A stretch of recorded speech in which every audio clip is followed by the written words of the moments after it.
కడుపు నిండాలంటే టిఫిన్ సెంటర్లు, పండాలంటే ఫర్టిలిటీ సెంటర్లు. పూర్తి వివరాలకు చదవండి రేపటి సాక్షి దినపత్రిక. విజయవాడలో వరద ముంపుతో ప్రజలు పడుతున్న కష్టాలు చెప్పనలవి కాకుండా ఉన్నాయి. నిన్నటి నుంచి వరద విలయంలో అల్లాడిపోతుంటే తమను పట్టించుకున్న వారే లేరని బాధితులు ఆవేదన వ్యక్తం చేస్తున్నారు. వరద ఇళ్లను ముంచెత్తడంతో ఇళ్లపైకి ఎక్కి ప్రాణాలు కాపాడుకుంటున్నారు జనం. జక్కంపూడిలోని వైఎస్ఆర్ కాలనీ ప్రజలను ఇంతవరకు పట్టించుకునే దిక్కులేదు. తమను రక్షించాలంటూ డాబాలపైకి ఎక్కి బాధితులు వేడుకుంటున్న దృశ్యాలు హృదయ విదారకంగా ఉన్నాయి. రాజరాజేశ్వరిపేటలోనూ ఇవే పరిస్థితులు కనిపిస్తున్నాయి. కుండపోత వానలతో రాజరాజేశ్వరిపేట మొత్తం పూర్తిగా నీట మునిగిపోయింది. దీంతో మిద్దెలు మేడలపైకి ఎక్కి ప్రాణాలు రక్షించుకుంటున్నారు. ఉదయం నుంచి ఒక బోటు కూడా రాలేదని, తమను పట్టించుకున్న వారే లేరని బాధితులు ఆవేదన వ్యక్తం చేస్తున్నారు. చీకటి పడితే పరిస్థితి ఏంటని వారంతా భయపడిపోతున్నారు.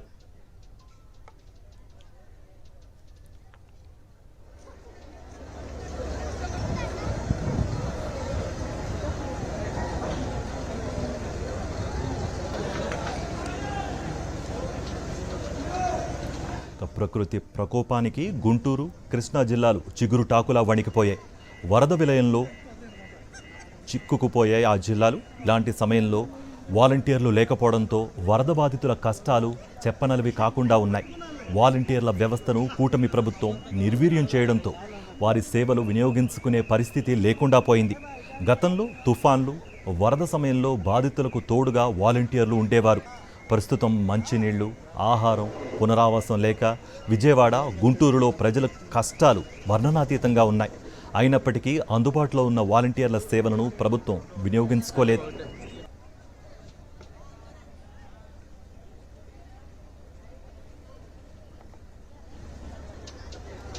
భారీ వర్షాలు, వరదలు విజయవాడ ప్రజల గుండె కోతను మిగిల్చాయి. కృష్ణమ్మ ఉగ్రరూపం దాల్చడంతో లోతట్టు ప్రాంతాల్లోని కాలనీలు పూర్తిగా జలమయమైపోయాయి. సితారా సెంటర్, సింగ్ నగర్ తదితర కాలనీల్లో ఎటు చూసినా నీరే కనిపిస్తోంది. చుట్టుముట్టిన నీటితో స్థానిక ప్రజలు తీవ్ర ఇబ్బందులు ఎదుర్కొంటున్నారు. బుడమేరు కట్ట తెగిపోవడంతో ఈ పరిస్థితి తలెత్తిందని, అయితే వరద ముంపు గురించి తమకెవరూ సమాచారం ఇవ్వలేదని ఆగ్రహం వ్యక్తం చేస్తున్నారు. త్రాగునీరు, పాలు, ఆహారం లేక తీవ్ర ఇక్కట్లు పాలవుతున్నారు వారు. అధికారులు, పాలకుల నిర్లక్ష్యమే బాధితులపై మండిపడుతున్నారు.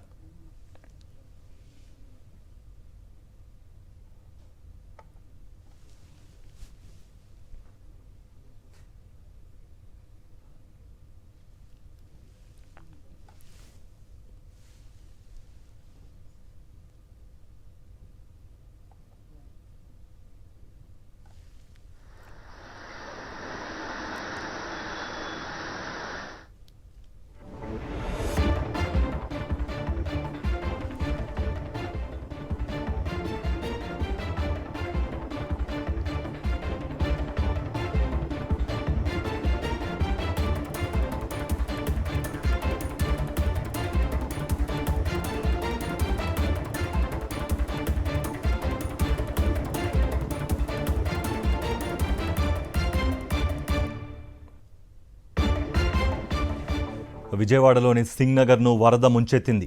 12 ఏళ్ల తర్వాత సింగ్ నగర్ జల దిగ్బంధంలో కూరుకుపోయింది.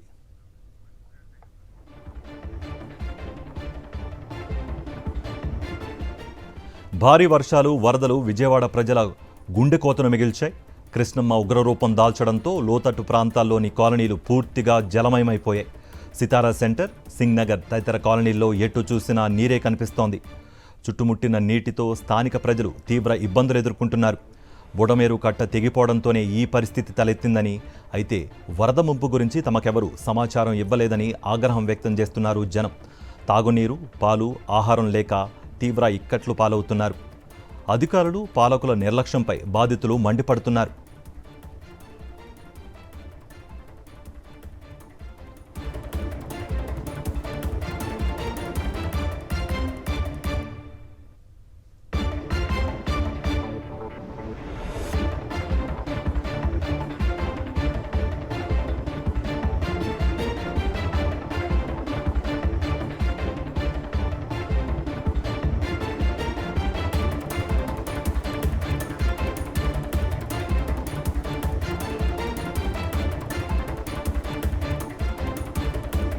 విజయవాడలోని సింగ్ నగర్ను వరద ముంచెత్తింది.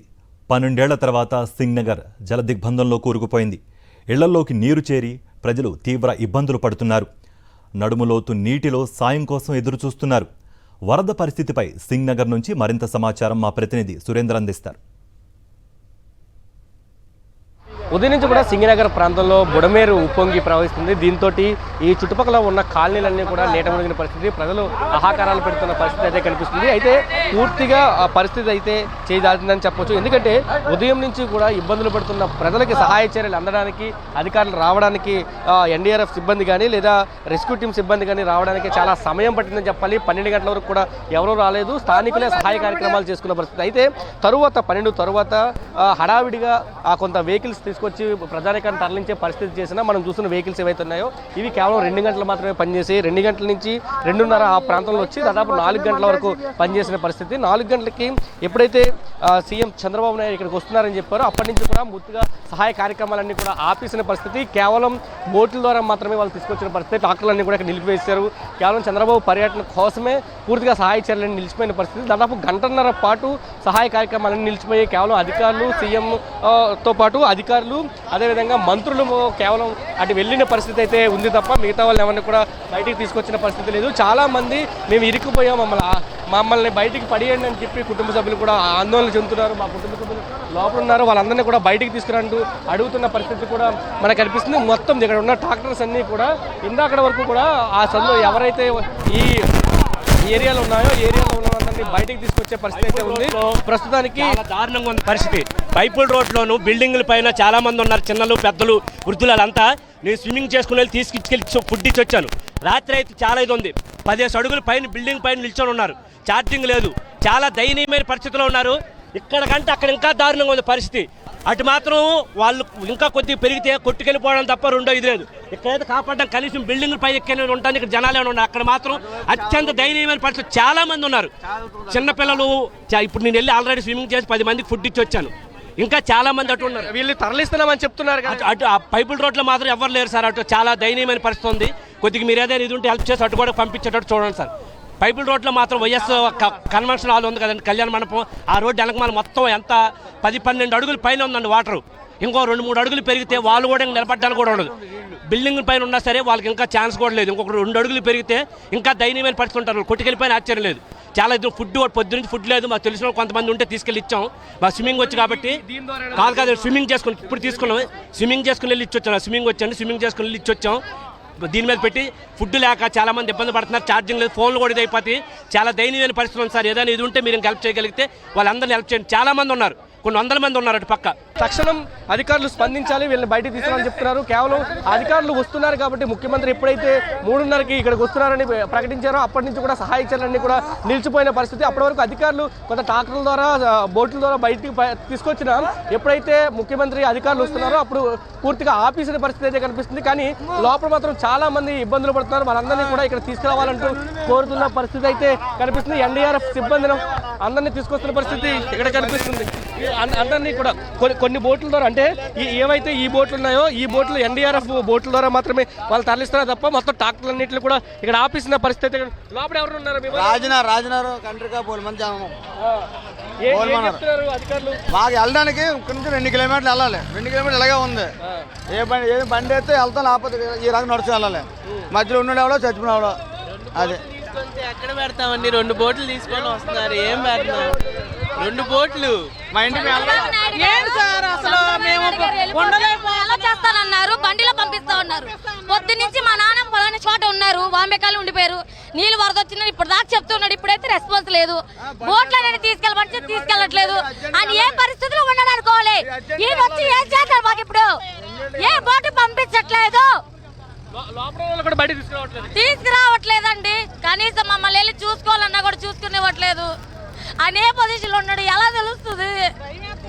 ఇంట్లో పిల్లలు ఎలాగున్నారని చాలా భయం వేసేస్తుంది. మేము ఇక్కడ ఉండలేకపోతున్నాం. సలి వచ్చేస్తుంది. పిల్లలు ఎలాగున్నారో, ఇళ్లలో పాములు వస్తాయో ఏమొస్తాయో ఏం తెలియట్లే. మా ఆయనకు చూస్తే ఒంట్లో బాగాలేదు, పిల్లడు ఒక్కడే ఉన్నాడు. ఏం పంపించలేదండి, ఇది తప్పు. అసలు ఏం పంపించలేదు. మేము 1 గంట నుంచి ఇక్కడే కాపలా కాసాము. ఏం పంపించలేదు. అది మిమ్మల్ని 10 బోట్లు అలౌ చేయలేకపోయారా? మాకు 10 బోట్లలో ఎంతలోకి వెళ్ళక చేరుకుంటాంగా, పిల్లల్ని వాళ్ళు జాగ్రత్త పెట్టుకుంటాంగా, మేము కూడా డాబాలు ఎక్కి నుంచుంటాంగా. ఇక్కడ నుంచి మమ్మల్ని నీళ్ళల్లో హింసిస్తున్నారు. ఇంతమంది సెక్యూరిటీ ఎందుకండి? మాకు ఏం లేనప్పుడు, సెక్యూరిటీ లేనప్పుడు ఎందుకు? ఏం చేయాలని అసలు ఈ ప్రజల్ని నీళ్ళు ఆపలేకపోతున్నారు. చెప్తున్నారు పూర్తిగా ఇబ్బందులు అయితే పడుతున్నాము, కానీ అధికారులు మాత్రం స్పందించట్లేదు.